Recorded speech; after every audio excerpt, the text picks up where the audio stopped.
NIOS के studio में मैं डॉक्टर यशपाल सिंह आपका स्वागत करता हूं।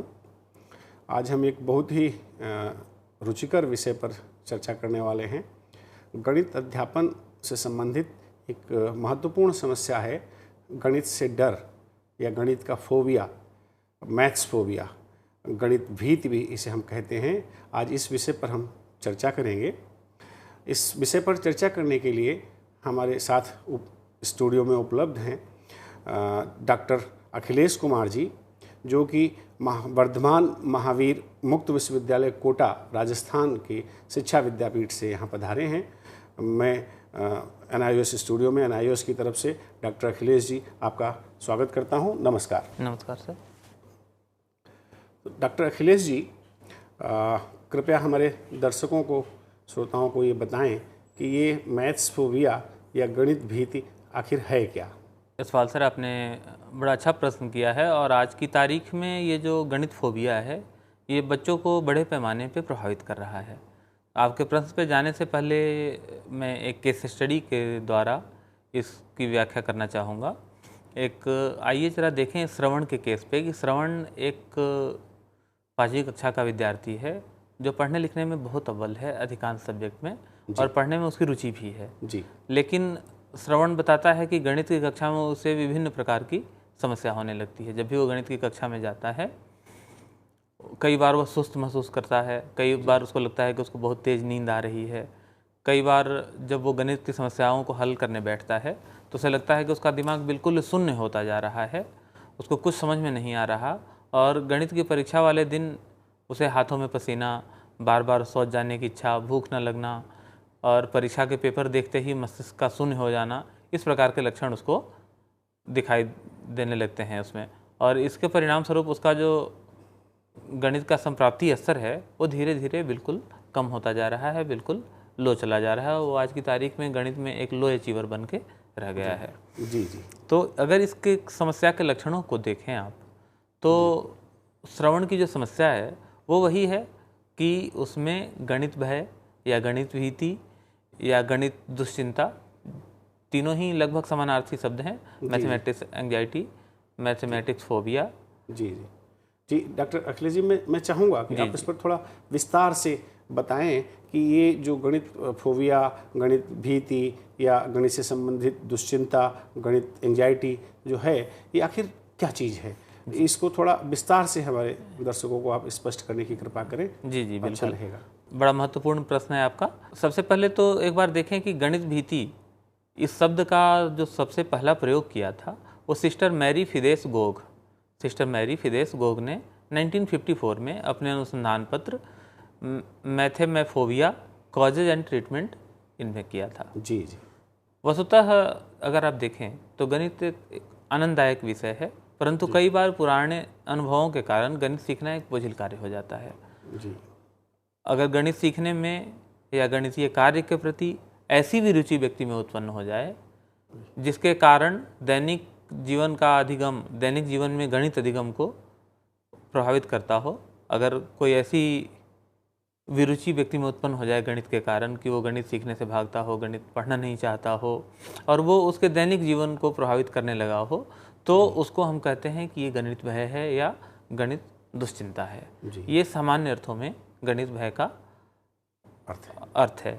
लेकिन अगर हम फॉर्मल परिभाषा पे जाएं तो गणित दुश्चिंता अथवा भय की परिभाषा उस तनाव एवं चिंता के रूप में दी जा सकती है जो शैक्षिक एवं सामान्य जीवन की विभिन्न परिस्थितियों में बच्चे की संख्यात्मक अभियोग्यता एवं गणितीय समस्याओं के हल करने की क्षमता को प्रभावित करता है। और गणित दुश्चिंता के कारण व्यक्ति में भूलने की समस्या एवं आत्मविश्वास की भी कमी दिखाई पड़ती है जी। और विस्तार से देखें, गणित भीति जो है वो गणित के प्रति एक सीखी हुई भावनात्मक अनुक्रिया है। कैसी अनुक्रिया है? सीखी हुई भावनात्मक अनुक्रिया है जो निम्नलिखित में से एक या अधिक कार्यों में प्रदर्शित होती है। किन किन कार्यों में प्रदर्शित होती है?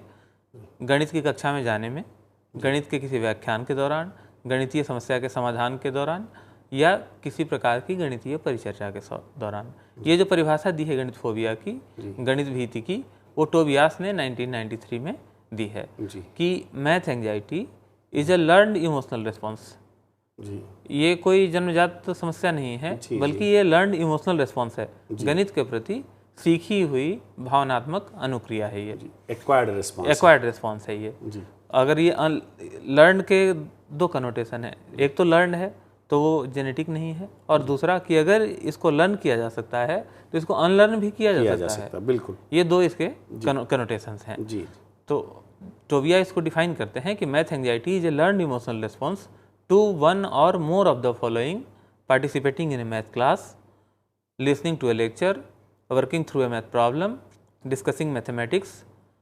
आगे वो कहते हैं कि more ever such anxiety can happen on elementary school children, high school और कॉलेज स्टूडेंट। ये किसी भी स्तर पे विद्यार्थी को प्रभावित कर सकता है। जी जी जी। ऐसा जरूरी नहीं है कि सिर्फ प्राइमरी लेवल पे विद्यार्थी को प्रभावित करेगा, सेकेंडरी लेवल पर प्रभावित करेगा, कभी भी किसी को भी प्रभावित कर सकता है मैथमेटिक एंजाइटी। इसलिए कभी भी कर सकता है क्योंकि ये लर्न इमोशनल रिस्पॉन्स है जी, सीखा हुआ भावनात्मक अनुक्रिया है, इसलिए ये कभी भी प्रभावित कर सकता है जी। एक बार देख लें कि ये सारी परिभाषाएं जो हमने देखा, तो थोड़ी सी चर्चा इस पर भी कर लें कि गणित भीति के विशेषताएं क्या हैं जी।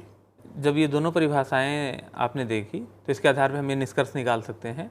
सबसे पहला क्या कि गणित भीति जो है वो तनाव उत्पन्न करता है, व्यक्ति में मानसिक तनाव की परिस्थिति उत्पन्न करता है जी। दूसरा, गणित की भीति जो है वो व्यक्ति में दुश्चिंता उत्पन्न करता है, एंग्जाइटी उत्पन्न करता है जी। तीसरा, गणित भीति जो है वो बच्चों में शैक्षिक परिस्थितियों में संख्यात्मक एवं गणितीय अभियोग्यता को प्रभावित करता है, मैथमेटिकल एबिलिटीज को प्रभावित करता है जी। नेगेटिवली प्रभावित करता है जी। गणित भय बच्चे के सामान्य जीवन में गणित के प्रयोग करने की क्षमता को भी नकारात्मक रूप से प्रभावित करता है जी। और गणित भय के कारण व्यक्ति में भूलने की समस्या हो सकती है और इन सब के फलस्वरूप व्यक्ति के आत्मविश्वास में भी कमी दिखाई पड़ सकती है। जी जी। तो आज आपने बड़े अच्छे से गणित से डर को, गणित की भीति को आपने बहुत अच्छे से हमको समझाया।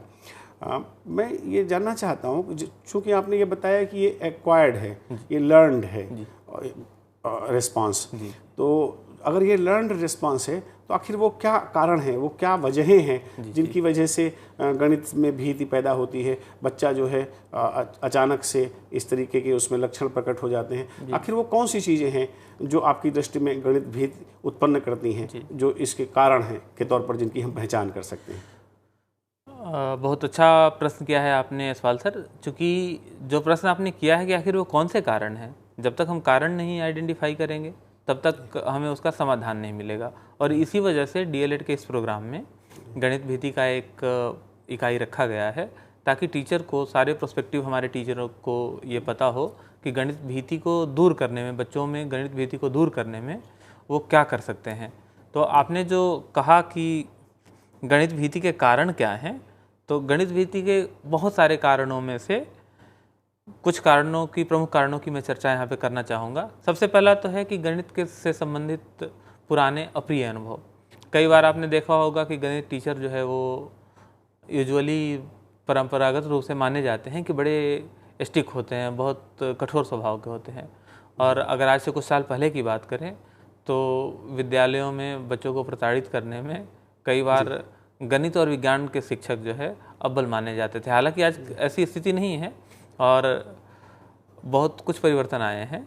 तो ऐसे में अब मान लीजिए कि किसी बच्चे को गणित के कारण सजा मिलती है विद्यालय में। जी, मैं आपकी बात से बहुत सहमत हूँ डॉक्टर साहब। मेरा भी जो व्यक्तिगत अनुभव है कि मैंने अपने पढ़ाई के दौरान जो महसूस किया कि गणित, विज्ञान और अंग्रेजी के अध्यापक सबसे ज़्यादा बच्चों को प्रताड़ित करते हैं, परेशान करते हैं और कई बार बच्चों को नकारात्मक रूप से प्रेरित करते हैं। वो उनको कई बार ये कह करके बच्चों से वो कहते हैं कि आप, हर किसी के बस का नहीं है कि गणित सीख ले, हर किसी के बस का नहीं विज्ञान सीख ले, हर किसी के बस का नहीं है कि अंग्रेजी सीख ले। तो इस तरीके की नकारात्मक चीज़ों का भी मुझे लगता है प्रभाव पड़ता है। अब बचपन के अगर ऐसे एक्सपीरियंस हो तो धीरे धीरे बच्चा जो है दूर होता जाएगा गणित विषय से। और गणित चूँकि आप जानते हैं कि पदानुक्रमिक सब्जेक्ट है, अर्लियर फाउंडेशंस जो है वो आगे की गणित में काम आते हैं। जी जी। तो ऐसे में अगर उसका फाउंडेशन ही अच्छा नहीं होगा तो आगे की गणित सीखने में उसको समस्या होगी और धीरे धीरे उसकी समस्या बढ़ती जाएगी और वो गणित से दूर होता जाएगा। जितना वो गणित से दूर होता जाएगा गणित उससे उतना दूर होता जाएगा जी। और कुल मिलाकर के फिर फाइनली बच्चे में गणित एंजाइटी या गणित भीति के लक्षण दिखाई देने लगे। जी। इसके और कारणों में जैसे विद्यालय का वातावरण जो है बहुत सुखद ना हो, बहुत चाइल्ड फ्रेंडली ना हो, या घर और विद्यालय दोनों ही जगह पे गणित सीखने से मैत्रीपूर्ण वातावरण अगर ना हो तो भी बच्चे में मैथ फोबिया के लक्षण दिख सकते हैं। अब ये कारण जितनी गंभीरता से मौजूद होंगे उतने गंभीर बच्चे में लक्षण दिखेंगे। जी। कारण जितने कम गंभीरता से होंगे उतने कम उतना अल्प जो है ये लक्षण अल्प प्रभाव गणित भीति का पड़ेगा बच्चे पे। जी। इसके अलावा कई बार क्या होता है कि बच्चा कोई शरारत करता है, बच्चा कोई गलती करता है तो माँ बाप भी कई बार या विद्यालय के शिक्षक उसको गणित के कुछ कार्य दे देते हैं सजा के तौर पर कि अच्छा आज तुमने ये काम नहीं किया है, आज तुमने होमवर्क नहीं किया, कल गणित का ये चैप्टर तुम पूरा बना करके लाओगे या 10 प्रश्न बना करके लाओगे। यही काम माँ बाप करते हैं कि अच्छा आज तुम खेलने गए थे और तुम 2 घंटे लेट आए हो, आज तुम 1 घंटे ज़्यादा गणित पढ़ोगे। अब ऐसे में गणित के प्रति बच्चे का जो है इमोशनल रिस्पॉन्स जी, वो उसको लगता है वो कि नकारात्मक होने लगता है। उसको लगता है कि विषय जो है विषय ना होकर के सजा है। वो गणित को या तो अपने सजा के रूप में या अपने दुश्मन के रूप में उसको देखने लगता है और उससे दूर होने लगता है और अगर एक बार दूरी शुरू हो गई तो फिर वो बढ़ती जाएगी। जी। इसके अलावा कई बार क्या होता है कि बच्चों पे घर में माँ बाप ध्यान नहीं देते और बच्चा जो है पर्याप्त प्रैक्टिस गणित की नहीं कर पाता। वो घर आता है सोचता है कि चलो सीख लिया, थोड़ा सा कर लेंगे फिर तो हो जाएगा, मुझे तो सब आता है। जो कछुए और खरगोश वाली कहानी हम लोगों ने बचपन में सुनी, वो वैसा ही करता है और अभ्यास नहीं करता। परीक्षा में जाएगा क्योंकि उसने प्रैक्टिस नहीं किया है, वो हल नहीं कर पाएगा, कम मार्क्स आएंगे और फिर उसको मैथ एंजाइटी और मैथ फोबिया धीरे धीरे उसमें डेवलप होने लग सकती है। जी। इसके अलावा अगर बच्चे में की गणित के प्रति अभिवृत्ति जो है वो नकारात्मक हो, वो ये मान के चलता हो कि गणित एक बहुत कठिन सब्जेक्ट है, गणित आसान नहीं है, गणित सीखने में बहुत मेहनत करना पड़ता है, इस प्रकार की अगर नकारात्मक अभिवृत्ति उसके मन में गणित के प्रति हो, किसी भी सब्जेक्ट के प्रति अगर हो, तो उस सब्जेक्ट से उसको डर लगने लगेगा, उस सब्जेक्ट से वो दूर हो जाएगा और वो सब्जेक्ट वो पढ़ना नहीं चाहेगा। कई बार क्या होता है कि दूसरों के सामने अपमान का भय जो है वो भी बच्चे को बहुत सताता है कि माँ बाप कई बार ये तुलना कर देते हैं, उसको कह देते हैं बच्चे को कि देखो उनका लड़का है XYZ, वो गणित में कितना अच्छा है, वो गणित में कितना अच्छा परफॉर्म कर रहा है, एक तुम ही हो जो गधे हो, तुमको कुछ नहीं आता। इस प्रकार के लैंग्वेज जब माँ बाप यूज करते हैं तो बच्चा धीरे धीरे उस परिस्थिति से भी कटने लगता है और उस सब्जेक्ट से भी कटने लगता है। उसको लगता है कि ये गणित है जो मेरे अपमान का कारक है। जी जी। अगर ये गणित बीच में ना हो तो कहीं ना कहीं उसके मन में एक हेटेड फीलिंग जो है, एक नफरत की भावना आ जाती है गणित के प्रति कि ये तो बार बार इसके चलते मुझे अपमानित होना पड़ता है। ये हम सबके अनुभव के दायरे में है ये कि अधिकांश पेरेंट्स जो हैं वो अपने बच्चों को दूसरे बच्चों से तुलना करके उनको नकारात्मक रूप से प्रताड़ित करते हैं। तो अब आज के समय में लगभग प्रत्येक स्तर पर ये माना जाने लग गया है कि इस प्रकार से बच्चों की दूसरे बच्चों से तुलना करना किसी भी तरह से अच्छा नहीं होता, और खास करके दूसरे लोगों के सामने। जी जी जी। अगर आप तुलना करते हैं तो आप बच्चे को कम्युनिकेट करें पॉजिटिव सेंस में कि भाई तुम्हारा साथी जो है वो अच्छा परफॉर्म कर रहा है गणित में, चूंकि वो मेहनत करता है, अगर तुम भी मेहनत करोगे तो कोई कारण नहीं कि तुम उससे आगे ना निकल जाओ। जी। इस प्रकार का कंपैरिजन जो है, स्वस्थ कंपैरिजन बच्चे में स्वस्थ प्रतिस्पर्धा को जन्म देगा। लेकिन अगर आप नकारात्मक कमेंट करते हैं कंपेयर करके तो वो सबको बच्चे को सब्जेक्ट से दूर लेकर के जाएगा। इसके अलावा और भी कारण जो है, जैसे अगर मान लीजिए टीचर जो है अनइटरेटिंग मेथड्स का प्रयोग कर रहा है, टीचर TLM एप्रोप्रिएट यूज नहीं कर रहा है बच्चे को पढ़ाने में, या मैथमेटिक्स टीचिंग के लिए विद्यालय में उपयुक्त संसाधन नहीं है, विद्यालय में टीचर नहीं हो, या टीचर जिस लेवल के क्वालिफाइड होने चाहिए उस लेवल के क्वालिफाइड टीचर ना हो, विद्यालय में मैथमेटिक्स लेबोरेटरी ना हो, ये सारे कारण भी हैं जो कि गणित भीति के विकास में बच्चे में। जी डॉक्टर साहब, मेरा भी ये अनुभव है कि हमारे जो प्राथमिक विद्यालय हैं उनमें अधिकांश विद्यालयों में अगर हम देखते हैं तो उसमें गणित के अच्छे अध्यापकों की बहुत कमी है, और शायद गणित के प्रति जो भीति या डर जो उत्पन्न होता है बच्चों में, मुझे लगता है इसमें कहीं ना कहीं इस चीज़ की बहुत बड़ी भूमिका है कि गणित के अच्छे अध्यापक विद्यालयों में कम उपलब्ध हो पा रहे हैं। इसके बाद मैं आपसे जानना चाहूँगा कि चूंकि ये एक्वायर्ड है, जी, चूंकि ये लर्नड है, तो सीखा हुआ है, तो क्या सीखे हुए को गैर सीखा तो हम कर सकते हैं, लर्न को हम अनलर्न तो कर सकते हैं। तो क्या तरीके हैं जिनका अगर हम इस्तेमाल करें अपने विद्यार्थियों के साथ तो उनको इस गणित भीति से, मैथ्स फोबिया से हम मुक्ति दिला सकते हैं? बहुत महत्वपूर्ण प्रश्न है आपका डॉक्टर साहब। उस पे जाने से पहले मैं थोड़ी सी चर्चा करना चाहूँगा कि इसके विशिष्ट लक्षण कौन कौन से हैं, गणित भीति के विशिष्ट लक्षण कौन कौन से हैं। चूँकि इन लक्षणों के बाद फिर हम उस पर चर्चा करेंगे कि गणित भीति को कम करने में अध्यापक की भूमिका क्या हो सकती है, कैसे किया जा सकता है। तो लक्षणों में अगर हम बात करें कि कौन से लक्षण हैं, तो सबसे पहला तो है गणित भीति का लक्षण कि बच्चे में नकारात्मक स्वसंवाद। बच्चा आपको अक्सर कहता हुआ मिल जाएगा कि अरे मैं तो गणित सीख नहीं सकता, गणित मेरे बस का नहीं है, पता नहीं किसने ऐसा विषय बनाया था, मैं तो इसको पढ़ नहीं सकता, मेरे पल्ले नहीं पड़ता है, 1 + 1 2 के बजाय 3 ही हो जाएगा तो क्या फ़र्क पड़ जाएगा। मतलब गणित के प्रति जितने नकारात्मक संवाद हो सकते हैं वो संवाद वो करता है जी। और कई बार सेल्फ संवाद भी, स्वसंवाद भी करता है। दूसरा कि गणितीय कार्य के प्रति, क्योंकि उसको गणित से डर लगता है तो गणितीय कार्य के प्रति उसके प्रेरणा नहीं होगी, और जितना दिन टालना चाहे हमेशा 11th आवर में वो गणित के प्रश्नों को, जब मजबूरी हो जाएगी कि मुझे ये करना ही करना है, तब वो हाथ में लेगा और इसके चलते वो और पूरा सीख नहीं पाता है कुछ ज़्यादा। इसके अलावा और भी बहुत सारे लक्षण हैं जिनमें गणित का नियमित अभ्यास न करना। अभ्यास न करना जो है एक तरफ तो गणित फोबिया का कारण है, दूसरी तरफ गणित फोबिया अगर है बच्चे को, गणित भीति अगर बच्चे को है तो अभ्यास से भागेगा, वो गणित के आसपास न फटकना चाहेगा, वो सोचेगा कि गणित से जितनी दूरी हो जाए, इसके चलते वो घर आके अभ्यास नहीं करेगा, और जितना अभ्यास नहीं करेगा गणित भीति उसकी बढ़ती जाएगी जी। इसके अलावा गणित के होमवर्क से भागना, गणित का होमवर्क नहीं पूरा करेगा, या गणितीय कार्य करते समय गणित की परीक्षा के समय अत्यधिक तनाव में, बहुत तनाव में। आप कई बार कुछ बच्चों को देखेंगे वो इतने तनाव में होते हैं कि अगर आप उनसे सिर्फ ये पूछ लें उस वक्त कि क्या कल आपका एग्जाम है, वो इतना झल्ला कर आपको जवाब देंगे कि हाँ भाई है, लेकिन अब आप चुप रहो। क्यों? क्योंकि वो मैथमेटिक्स पढ़ रहे हैं। तो ऐसा जब एक्सट्रीम टेंशन की कंडीशन भी कई बार गणित भीति के बच्चे शो करते हैं। इसके अलावा गणितीय तथ्यों को याद करने में उनको कठिनाई होती है। गणित को समझने की बजाय याद करने में, कई बार अब परीक्षा तो पास करनी है, गणित से डर भी लग रहा है, परीक्षा ही पास करनी है, माँ बाप के नाराज़ होने का डर, स्कूल में परफॉर्मेंस खराब होने का डर, तब क्या करते हैं वो गणित के प्रश्नों को चाहते हैं कि वो मेमोराइज कर लें पूरा का पूरा उनका आंसर, और जितना हो सकता हो जैसे तैसे एन के एन प्रकार न हो गणित की परीक्षा पास कर लें। कई बार गणित की परीक्षा के दौरान उनका ये सारे जो सिम्टम हैं, चूँकि ये इमोशनल रिस्पॉन्स है तो इसके सिम्टम इमोशनल भी हो सकते हैं और फिजियोलॉजिकल भी हो सकते हैं। तो ऐसे में कई बार शरीर का ब्लड प्रेशर बढ़ जाना गणित के एग्जाम के दौरान, धड़कनें बढ़ जाना, बहुत तेज पसीने आना, चक्कर से आने, इस प्रकार के रिस्पॉन्स भी आने लगते हैं अगर गणित भीति की मात्रा, गणित भीति की इंटेंसिटी, तीव्रता ज़्यादा हो तो।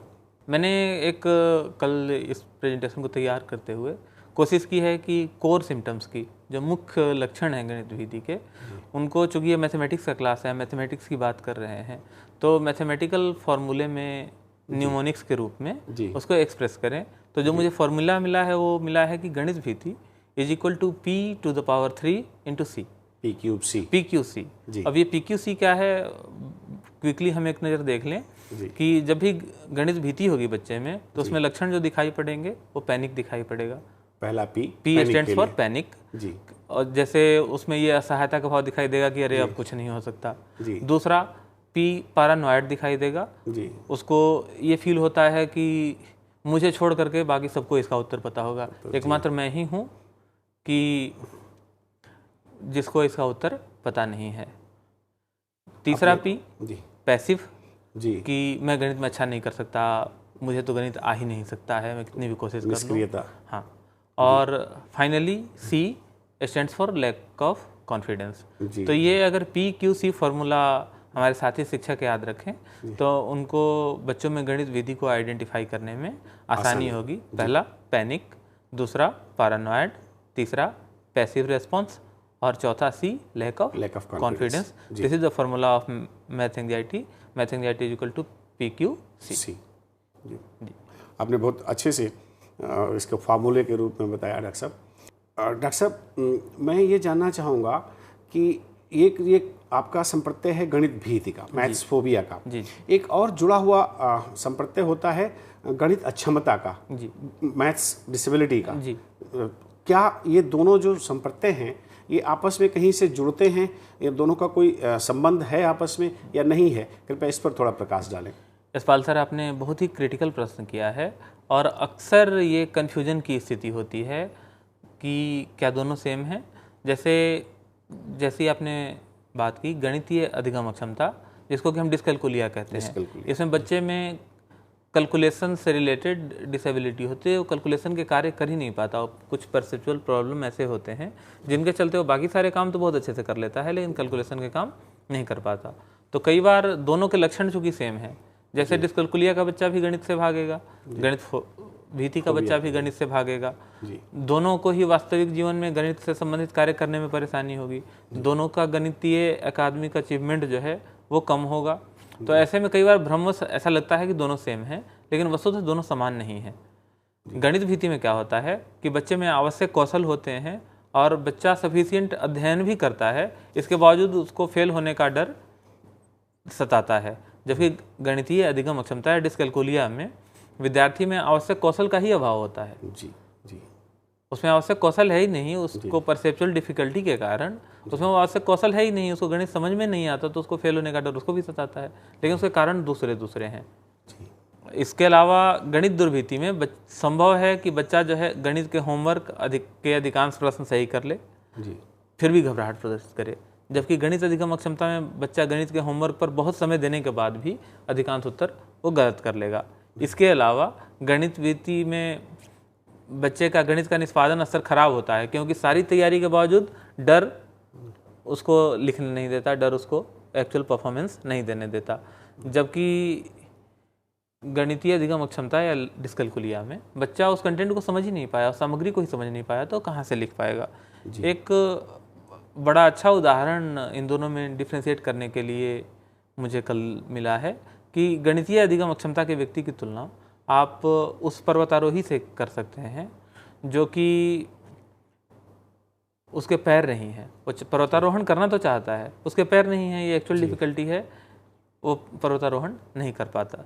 लेकिन जो गणितीय भीति से युक्त विद्यार्थी है उसकी तुलना आप उस पर्वतारोही से कर सकते हैं जिसके दोनों पैर तो हों, लेकिन वो पर्वतारोहण के संसाधन भी हों, पर्वतारोहण के लिए चला भी गया हो और वहां जाकर के वो पहाड़ को देख के खड़ा करे, इतना ऊंचा मैं तो चढ़ ही नहीं सकता। ये है गणित भीति। इसके बाद अब आपने इससे पहले जो प्रश्न किया था उस पे आते हैं कि इसको दूर करने के क्या उपाय हो सकते हैं। तो इसके दूर करने के उपायों को जानने से पहले एक बार देख लें कि गणित शिक्षक बच्चे के गणित भीति के विकास में बहुत बड़ा कंट्रीब्यूटर हो सकता है। बच्चे गणित भीति का शिकार हो सकते हैं अगर गणित शिक्षक क्या क्या नहीं कर पाता, तो बच्चे गणित भीति के शिकार हो सकते हैं। इस पर जरा चर्चा कर लें कि अगर गणित शिक्षक खुद अपने व्यवहार से ये शो नहीं करता कि उसको गणित से प्यार है, वो गणित को पसंद करता है, बच्चों में गणित भीति आ सकती है। अगर शिक्षक गणित को आनंददायक नहीं बनाता, बच्चों में गणित के प्रति भीति आ सकती है। अगर शिक्षक दैनिक जीवन एवं कैरियर में गणित का महत्व बच्चों को नहीं बता पाता, तो बच्चों में गणित भीति आ सकती है। उनको पता ही नहीं कि हम ये सब्जेक्ट क्यों पढ़ रहे हैं, लेकिन क्यों पढ़ें। अगर हमें नहीं पता कि इसकी यूटिलिटी क्या है, then why should we study. बच्चों में तो एक क्यूरियोसिटी होती है कि इसकी यूटिलिटी क्या है। इसके अलावा अगर टीचर बच्चों की रुचियों के अनुसार अपने अनुदेशन में अनुकूलन नहीं कर पा रहा, फिर से बच्चों में गणित की भीति आ सकती है। अगर टीचर ने अपने बिहेवियरल ऑब्जेक्टिव्स क्लियर नहीं रखे हैं, बच्चों में गणित की भीति आ सकती है। टीचर ने अगर गणित के अधिगम हेतु सफल क्रियाओं की सहायता नहीं ली है, बच्चों में गणित भीति आ सकती है। और फाइनली सातवां जो बिंदु है कि अगर उपयुक्त विधियों का प्रयोग गणित शिक्षण के लिए टीचर ने नहीं किया है, अब मान लीजिए कि कोई टीचर एक नियम के प्रश्न जो है वो लेक्चर मेथड से पढ़ा रहा है, प्रैक्टिस नहीं करा रहा, ड्रिल नहीं करा रहा, बच्चे कहाँ सीख पाएंगे। बिल्कुल। तो अगर वो उपयुक्त विधियों का प्रयोग नहीं कर पा रहा है पढ़ाने में, बच्चे में गणित भीति आ सकती है। और इसके आखिर में बस मैं एक छोटा सा फॉर्मूला और कल मुझे मिला है कि पुलाव हम सब लोग खाते हैं, तो वैसा ही गणित भी पुलाव खाने जैसा ही आसान और उतना ही आनंददायक हो सकता है अगर टीचर्स कुछ स्किल्स अपने में डेवलप कर लें। जी। एक छोटा सा न्यूमोनिक्स मैंने डेवलप किया है कि आनंददायक गणित is equal to teacher into I M pulao. जी। Teacher into I M pulao. जी। कहने का मतलब है कि आनंददायक गणित जब बताना हो तो टीचर को क्या क्या करनी चाहिए। जी। इसीलिए उसको मल्टीप्लाई किया है teacher into I stands for interest, कि टीचर को बच्चों में गणित के प्रति डेवलप करना चाहिए इंटरेस्ट, रुचि, कि कैसे बच्चों में गणित के प्रति रुचि इंटरेस्ट डेवलप करें। जी। दूसरा आई एम का ए, कि टीचर को जो है गणित को एक्टिविटी बेस्ड बनाना चाहिए। जी। तीसरा एम, टीचर को अप्रोप्रिएट मेथड यूज करने चाहिए। जी। और पुलाव का P stands for pleasurable, teacher को मैथमेटिक्स पढ़ाते समय ध्यान रखना चाहिए कि मैथमेटिक्स जो पढ़ाया जा रहा है वो प्लेजरेबल हो, आसानी से सीखने लायक हो, खेल खेल में सिखाया जाए। जी।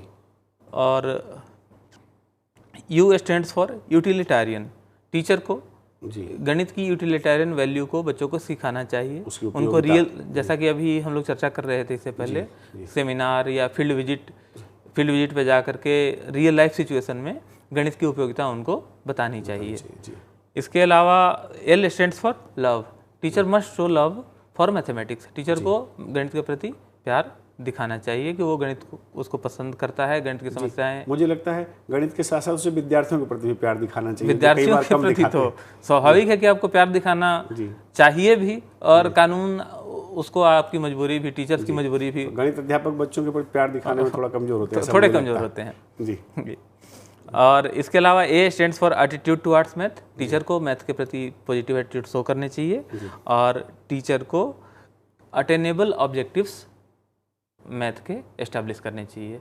तो अगर ये फॉर्मूला हमारे सारे साथी शिक्षक याद रखें, आनंददायक गणित is equal to teacher into I M पुलाव, अगर वो ये न्यूमोनिक्स याद रखते हैं तो कोई कारण नहीं है कि गणित लर्निंग आनंददायक नहीं होगा, और कोई कारण नहीं है कि बच्चे की गणित भीति कम होगी, गणित का डर बच्चों में कम होगा, और आगे से उसका प्रोग्रेस, गणित भीति का प्रोग्रेस रुक जाएगा और बच्चे गणित में आनंद लेने लगेंगे, गणित में अच्छा परफॉर्म कर पाएंगे। बहुत बहुत धन्यवाद डॉक्टर अखिलेश जी। ये आपका जो सूत्र है teacher into I M pulao, ये मैं याद रखने की कोशिश करूँगा, अपने साथियों को भी बताया करूँगा। आपने बहुत अच्छे से हमें गणित भीति के विषय में बताया। आपने बताया कि गणित भीति क्या होती है, आपने ये भी बताया कि गणित भीति कैसे उत्पन्न होती है, आपने गणित भीति के लक्षण कैसे क्या क्या होते हैं वो भी आपने विस्तार से बताया। आपने गणित भीति के बारे में बहुत विस्तार से चर्चा की, जो मुझे लगता है सभी अध्यापकों के लिए बहुत लाभदायक होगा। इस NIOS के स्टूडियो में पधारने के लिए और इस विषय पर अपनी बात रखने के लिए, सबको लाभान्वित करने के लिए आपका बहुत बहुत धन्यवाद डॉक्टर अखिलेश जी। और सभी विद्यार्थियों का भी NIOS स्टूडियो में पधारने के लिए बहुत बहुत धन्यवाद। नमस्कार। नमस्कार।